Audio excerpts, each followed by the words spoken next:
Oi, pessoal. Mais uma vez, professor Nivaldo aqui com vocês. Nós vamos resolver uma questão magnífica, questão top, só para os excelentes, e eu queria que eu estou aqui falando com os excelentes. Tudo bem, pessoal? A gente vai resolver uma questão também aqui do simulado do INA, do terceiro simulado aplicado no dia 19/11. É uma questão que envolve o direito constitucional intertemporal, numa parte dela, e envolve também a questão da desconstitucionalização. Tudo bem? O direito constitucional intertemporal é uma das matérias mais difíceis dentro do direito constitucional. Tudo bem? E essa questão aqui, realmente, o cara sobrou, ele foi muito feliz na construção da estrutura da questão. Então, para acertar essa questão aqui, a pessoa realmente tinha que ter um conhecimento muito vasto. E eu vou ser bem detalhista aqui no quadro das informações que a questão nos traz, para depois nós trabalharmos a conclusão logo em seguida. Tudo bem? Em um certo país, que ele chamou de República Teta, o poder constituinte originário, ao produzir uma nova Constituição, insere no respectivo texto os seguintes artigos. Então, vamos lá? Então, eu já vou vir aqui, ó. Ele disse no exercício que o poder constituinte originário colocou na Constituição da República Teta. Então, já vou chegar aqui, ó, vamos colocar assim, ó, presta atenção. Normas da Constituição da República,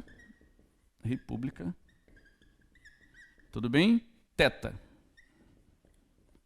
Essa é a informação que ele nos deu. E aqui no exercício, meus amigos, ele vai descrever os artigos. Tá? Eu não vou copiar os artigos aqui, mas eu vou colocar a informação principal. Ele nos trouxe, na sequência, não é, 3 artigos. O artigo 28 da Constituição, e vamos já analisar o conteúdo dele. Olha o que fala aqui. A produção, a alteração e revogação das leis ordinárias se dará por manifestação da maioria simples do Parlamento da República em um único turno. Então vamos resumir isso. O que está dizendo o artigo 28? Que lá na República Teta, as leis ordinárias, tudo bem? No seu processo legislativo, olha só, no seu processo legislativo, presta atenção, elas são discutidas e votadas em um só turno, tudo bem? Um turno de votação, beleza? E depois ele diz lá, ó, a produção, alteração e revogação de leis ordinárias se dará por manifestação da maioria simples do Parlamento da República em um único turno. Então aqui, ó, qual é o quórum? Vamos lá. Quórum de aprovação, não é? Maioria simples. Beleza, pessoal? E isso é o conteúdo narrado aqui na questão do artigo 28 da Constituição da República Teta. Artigo 63, olha que interessante. No que se refere às normas materialmente constitucionais, tudo bem? Aqui já tem essa pegadinha, porque ele já vem aqui, ó, ele vai falar de um outro artigo. E ele vem e fala do artigo 63, tudo bem? Só que aí ele já diz uma informação importantíssima para nós, que ele usa essa linguagem aqui, ó, preste bem atenção. Ele afirma que são normas, preste bem atenção, materialmente constitucionais. Normas materialmente constitucionais. Tudo bem? Lembrando, senhores, que a razão de ser da Constituição é o Estado, e que todo Estado tem povo, território e governo soberano. Então, o que são normas materialmente constitucionais? São aquelas normas que tratam do conteúdo propriamente constitucional. E o que é o conteúdo propriamente constitucional? O conteúdo propriamente constitucional são as normas que tratam, preste bem atenção, sobre povo, sobre território e sobre o quê? E sobre governo. Então, guarde. Uma Constituição pode tratar de outras matérias, de outros temas? Pode, mas obrigatoriamente tem que tratar de quê? De povo, território e governo. Por quê, gente? Porque não existe Estado sem Constituição, meu amigo. Tudo bem? A razão de existência de uma Constituição é o Estado. E todo Estado tem o quê? Povo, território e governo. E se todo Estado tem Constituição, toda a Constituição tem que tratar de povo, território e governo. E ele está afirmando no exercício que a Constituição da República Teta, ela distingue, preste bem atenção no artigo 63, especificamente quem? As normas materialmente constitucionais. Lembrando, senhores, que toda norma escrita no texto é formalmente constitucional. Agora, a norma escrita no texto da Constituição, que é formalmente constitucional, mas que não trata de povo, território e governo, ela não seria o quê? Materialmente constitucional. Ficou claro? Vamos lá? Olha na sequência o que ele afirma ainda no artigo 63. No que se refere às normas materialmente constitucionais, a manifestação do poder constituinte derivado reformador, portanto, ele está falando de quê? Aqui, gente, ele está falando da emenda constitucional. Tudo bem? Que é o que ele afirmou. Poder constituinte derivado reformador. Beleza? Então, no que se refere às normas materialmente constitucionais, a manifestação do poder constituinte derivado reformador somente será reconhecida se o processo de votação for aprovado pela maioria de 4/5 do total dos membros do Parlamento da República, em votação a ser realizada em 2 turnos. Olha que coisa curiosa, então. O que está falando o artigo 63? Ele está descrevendo o processo legislativo. De quem? Agora da emenda constitucional. E o que ele está dizendo para mim e para você? Dá uma olhada agora como é que era tranquilo, presta bem atenção. Ele está dizendo assim, ó, que a votação é em 2 turnos. Tudo bem? Ele está dizendo que o quórum de aprovação, tudo bem?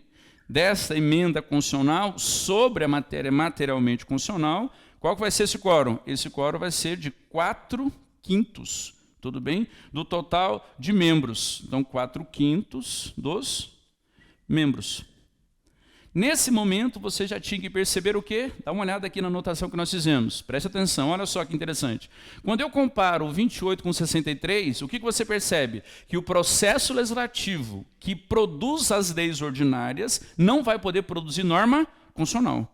Não se essa norma constitucional for o quê? Materialmente constitucional. Dá uma olhada, ó. 1 turno de votação para a lei ordinária, 2 turnos de votação para a emenda constitucional das normas materialmente constitucionais. Qual é o quórum de aprovação da lei ordinária? É a maioria simples. Qual é o quórum de aprovação da emenda no caso das normas materialmente constitucionais? É o quórum de 4/5. Beleza? Continuemos. Ele ainda traz uma outra informação para nós. Vou mudar aqui a cor para ficar destacado para você. Ele cita um outro artigo, ele vem aqui e fala para nós do artigo 64. Beleza? Acompanhe comigo. Ó. O que diz o artigo 64 aqui da Constituição da República Teta? No que se refere às normas meramente formais presentes na Constituição. Olha a expressão, meramente formais. Então, ele está falando o quê? Das normas formalmente, das normas, tudo bem? Normas formalmente constitucionais. Vamos identificar que normas são essas, pessoal? Vamos lá? O que é uma norma formalmente constitucional? O que é necessário para ter esse atributo? Basta estar prevista no texto da Constituição. Por que ela vai ser só formalmente constitucional? Porque é isso que está aqui, ó, olha o segredo. Ela não trata, vem comigo, não trata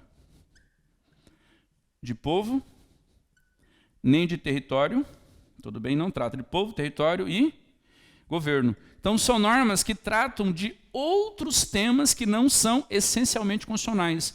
Temas que poderiam ser tratados por outras normas. Por exemplo, uma lei complementar, uma lei ordinária, entendeu? Que só são chamados de normas constitucionais porque foram formalmente colocados no texto.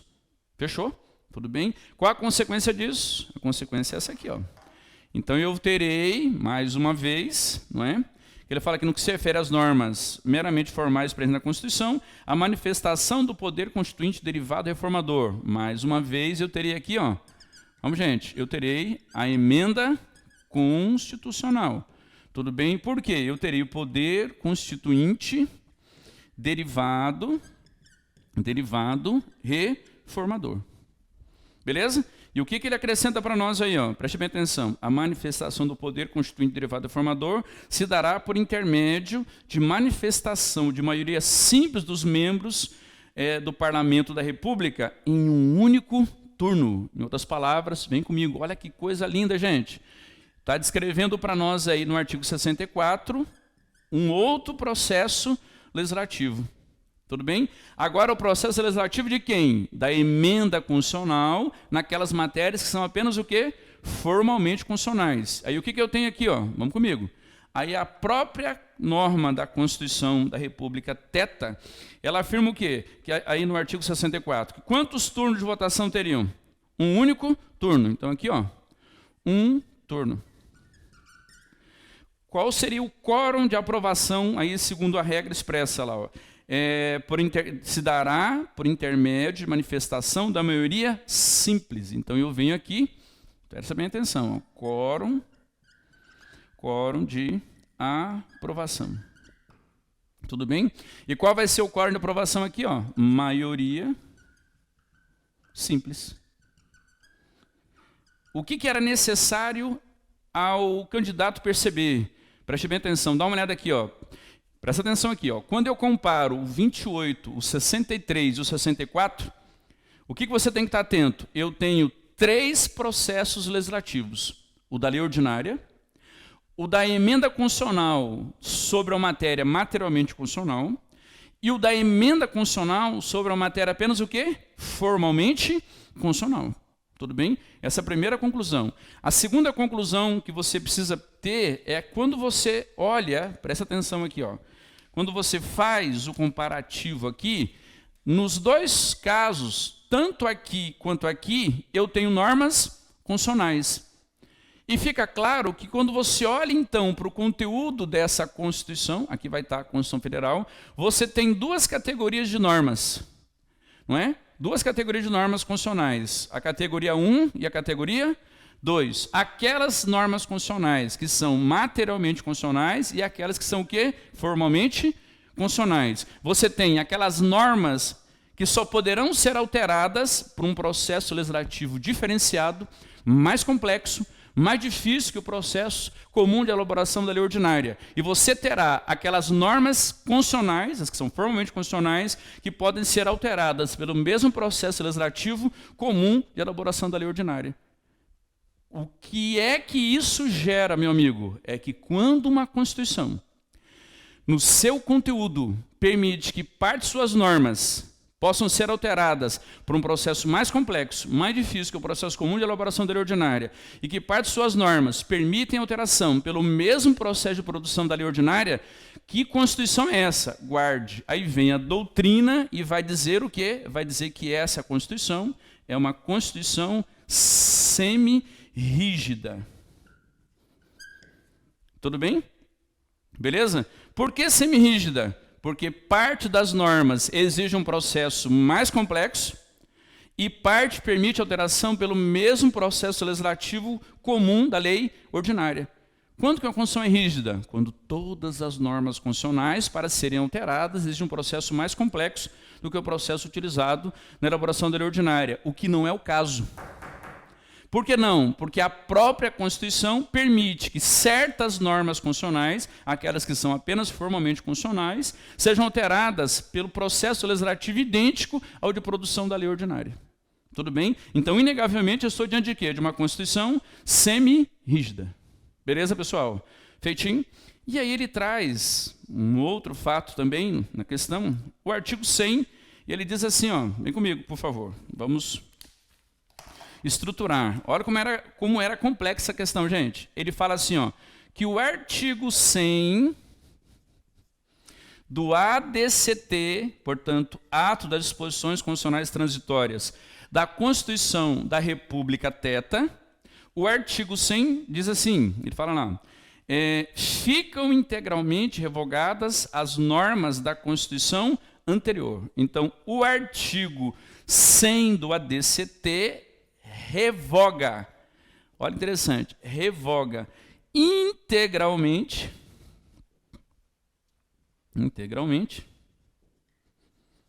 a Constituição anterior. Beleza? Feitinho? O artigo 100 revoga integralmente a Constituição anterior. E aqui, ó, já vamos adiantando também o assunto aos senhores. Prestem bem atenção. O artigo precisava prever isso? Não, queridos. Porque, lembre-se, a Constituição é o fundamento de validade da ordem jurídica. Não é? Qual o legado o Kelsen nos deixou? Todas as vezes que é editada uma nova Constituição, a Constituição anterior perde sua eficácia. Por qual razão? Porque eu não posso, para a mesma ordem jurídica, ter dois fundamentos de validade.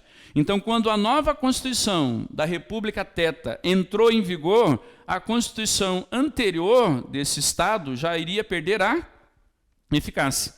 Plano de eficácia. No exercício, ficou muito bacana, porque ele já diz que a nova Constituição está revogando integralmente o quê? A Constituição anterior.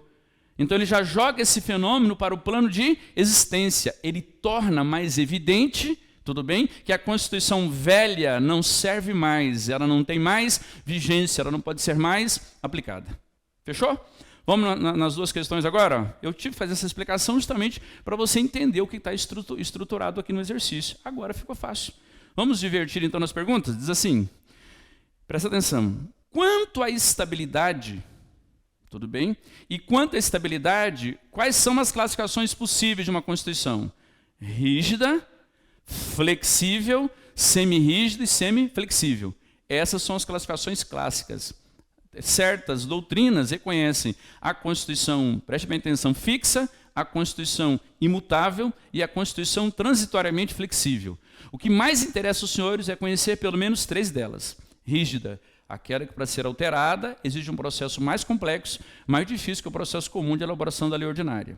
Flexível, aquela que para ser alterada, tudo bem, usa-se o mesmo processo comum de elaboração da lei ordinária. Semirrígida, ou também chamada de semiflexível, é aquela em que você tem um modelo misto. Parte para ser alterada exige um processo mais difícil, e parte permite alteração pelo mesmo processo comum de elaboração da lei ordinária, que era exatamente o caso narrado aí, como nós mostramos aqui já anteriormente aos senhores. Então, quanto à estabilidade, é possível considerar que a nova Constituição deve ser classificada como rígida? Justifique. Então, vamos lá? Qual seria a resposta? Não. A Constituição da República Teta é uma Constituição semirrígida ou semiflexível. Por quê? Porque as normas materialmente constitucionais só podem ser alteradas por um processo mais complexo, mais difícil, tudo bem, do que o processo utilizado na elaboração da lei ordinária. Porém, as normas que são apenas formalmente constitucionais admitem alteração pelo mesmo processo comum de elaboração da lei ordinária. Tudo bem? Então, esse duplo processo formal de alteração impõe que essa Constituição seja classificada como o quê? Como semirrígida. Para ser rígida, todas as normas do texto necessitariam ser alteradas por um processo mais complexo, o que não ocorre porque o processo mais complexo somente se é aplicado às normas materialmente constitucionais. Beleza? Feitinho? Vamos agora para a segunda questão. Olha que coisa curiosa, presta atenção. Olha que muito bem feito, ó. A nova Constituição, lá da República Teta, deu origem ao fenômeno conhecido no âmbito do direito constitucional intertemporal como desconstitucionalização. Ele está perguntando aí se ocorreu ou não a desconstitucionalização. Para você apreciar isso, você teria que entender quando que ocorre a desconstitucionalização. E eu vou mostrar aos senhores aqui. Preste bem atenção. Ó. Vamos lá, meus amigos, olha só. A desconstitucionalização é isso aqui. Ó. Eu vou fazer bem no cantinho aqui. Funciona desse jeito aqui, presta atenção. Funciona assim. Ó. Vamos colocar aqui, tudo bem? A Constituição Federal de 67 e a Constituição Federal de 88. Tudo bem? Olha só aqui, ó, tem uma linha entre uma e outra. Concorda comigo? Então aqui era assim, ó, até 4/10/88, qual a Constituição valia? A de 67. A partir de 5/10/88, qual a Constituição passou a valer? A Constituição Federal de 88. O que nós temos que perceber? Aqui, temos que perceber isso aqui, ó. A edição de uma nova Constituição implica o que, gente? Implica a perda da eficácia da Constituição anterior. Então, em regra, a partir do 5 de 10 de 88, como eu não posso ter dois fundamentos de validade para a mesma ordem jurídica, o que acontece? A Constituição de 67 iria perder a eficácia. Tudo bem? Beleza? Professor, onde é que entra a ideia da desconstitucionalização? A desconstitucionalização entra aqui, ó. Presta atenção. Imagine por hipótese, vem comigo, olha que curioso, vem comigo. Eu vou lá na Constituição de 67, tudo bem? E vou pegar, eu vou chutar aqui um artigo, vou pegar aqui o artigo 81. O artigo 81 de que Constituição é? Ele é da Constituição de 67. Tudo bem, pessoal? O que ele fala? Ele fala da matéria X. Beleza? Feito? Quando nós olhamos aqui para a Constituição de 88, imaginemos também por hipótese, presta atenção, que não exista na Constituição de 88, não existe norma constitucional que trate do quê? Que trate da matéria X. Tudo bem, pessoal? Não tem na Constituição de 88 norma constitucional que trata da matéria X. Mas olha que curioso, tem na Constituição de 67? Vamos, gente, tem ou não? Tem. Olha o que defende, não é? Certa doutrina. Certa doutrina defende assim, ó, que naqueles casos em que a nova Constituição não contempla a disciplina, é possível isso aqui, ó, é possível que essa norma continue valendo sobre a égide da Constituição anterior. Em outras palavras, eu teria a possibilidade de continuar aplicando que artigo aqui? O artigo 81 da Constituição de 67. Mas espera aí, como eu não posso ter duas constituições valendo, qual que é a ideia? A ideia é isso aqui, ó. Aqui era uma norma constitucional e aqui ele passa a valer como o quê? Aqui ele passa a valer como uma lei ordinária. Tudo bem? Aonde entra a ideia da desconstitucionalização? Aqui, ó. Porque na Constituição pretérita, norma constitucional. Na nova Constituição, ele passa a ser o quê? Ele passa a ser uma lei. Aqui que eu tenho, ó, nessa situação, eu tenho a desconstitucionalização. Tudo bem? Então, vamos criar um conceito aqui, para que fique bem claro aos senhores. Vamos lá, meus amigos. O que é a desconstitucionalização? É a possibilidade jurídica da norma da Constituição passada continuar valendo sobre a égide da nova Constituição, não mais como norma constitucional, mas sim como lei ordinária. Beleza? Quando nós olhamos para o caso narrado, não é? Ele faz a pergunta, ó, a nova Constituição deu origem a um fenômeno conhecido no âmbito do direito constitucional intertemporal como desconstitucionalização. Ocorreu a desconstitucionalização quando a nova Constituição da República Teta entrou em vigor? Não. Tanto não ocorreu que, olha o que diz o artigo 100. O artigo 100 revogou integralmente as normas da Constituição anterior. Como o artigo 100 expressamente revogou as normas da Constituição anterior, alguma norma da Constituição anterior continuou valendo como lei ordinária? Não. Então, qual seria a resposta aí? Ó? Não é? A nova Constituição deu origem ao fenômeno conhecido como desconstitucionalização? Não. Não ocorreu, no caso, a desconstitucionalização, pois as normas da Constituição anterior da República Teta foram integralmente revogadas pelo artigo 100 do ADCT da nova Constituição. Então, como não houve o aproveitamento na nova ordem constitucional das normas da Constituição anterior, não há que se falar aqui, não foi possível a desconstitucionalização. Tudo bem? E aí eu termino a minha fala sobre essa questão, esclarecendo aos senhores que no Brasil, para que haja a desconstitucionalização, deve haver, obrigatoriamente, a expressa manifestação do poder constituinte originário. No silêncio do poder constituinte originário, meus queridos, não ocorre o fenômeno da desconstitucionalização. No silêncio do poder constituinte originário, as normas da Constituição anterior estão inteiramente ultrapassadas, inteiramente revogadas. Beleza, queridos? Um grande abraço, até a próxima questão.